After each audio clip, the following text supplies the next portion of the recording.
हरिओम. श्री विष्णू सहस्रनाम. श्रीराम कोल्हटकर यांनी केलेले निरूपण. पुरुषः. पूर्वी छोटी छोटी गावे असत. त्या गावांना वेशी किंवा दारे असत. त्याचप्रमाणे या 9 द्वारे असलेल्या शरीरात वास करणारा तो पुरुष असा एक अर्थ आहे. दुसरा अर्थ असा आहे की पूर्वीपासून ज्याला अस्तित्व आहे वा अस्तित्वात येणाऱ्या कोणत्याही वस्तू पूर्वी जो अस्तित्वात आहे आणि जो सदा सर्वदा पूर्णतेने युक्त आहे यालाच आत्मा असेही म्हणतात.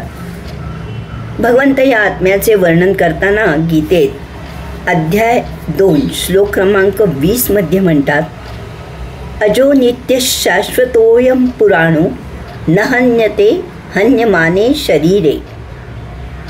आत्मा हा जन्म नसलेला नित्य सनातन आणि प्राचीन आहे. शरीर मारले गेले तरीही हा मारला जात नाही. या सर्व व्याख्यांचा अर्थांचा सारांश म्हणजे आपण हा देह धारण केलेला आहे तो काही कालावधीपुरताच.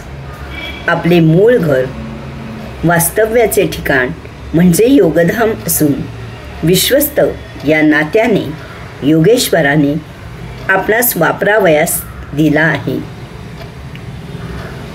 तेव्हा हे घर हा देह त्याची योग्य ती काळजी घेणे, त्याची निगा राखणे हे आपले कर्तव्य आहे. जेव्हा आत्म्याने हा देह धारण केला आहे तेव्हा त्यामागचे कारण काय हेही जाणून घेणे जरूर आहे. जन्म घेणे लागे वासनेच्या संगे, जीवा कर्मयोगे जनी जन्म झाला. अशी देहधारणेची कारणे समर्थ सांगून गेले आहेत.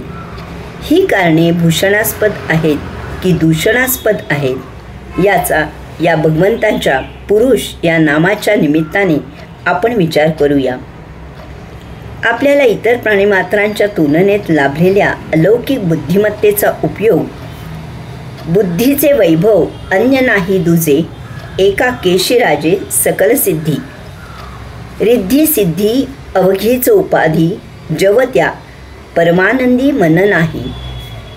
यासाठीच करणे हे आपले कर्तव्य आहे. याचा विसर पडायला नको. मराठी भाषेतील 4 वेद, ज्ञानेश्वरी, एकनाथी भागवत, तुकोबांची गाथा आणि सार्थ श्रीदासबोध यातील कुठलाही एक ग्रंथ आपण अभ्यासू लागलो तर धर्म अर्थ काम मोक्ष या 4ही पुरुषार्थांची आपणास आचरण्यास योग्य अशी माहिती होईल आणि परमार्थ मार्गावर एक पाऊल निश्चितच उचलले जाईल.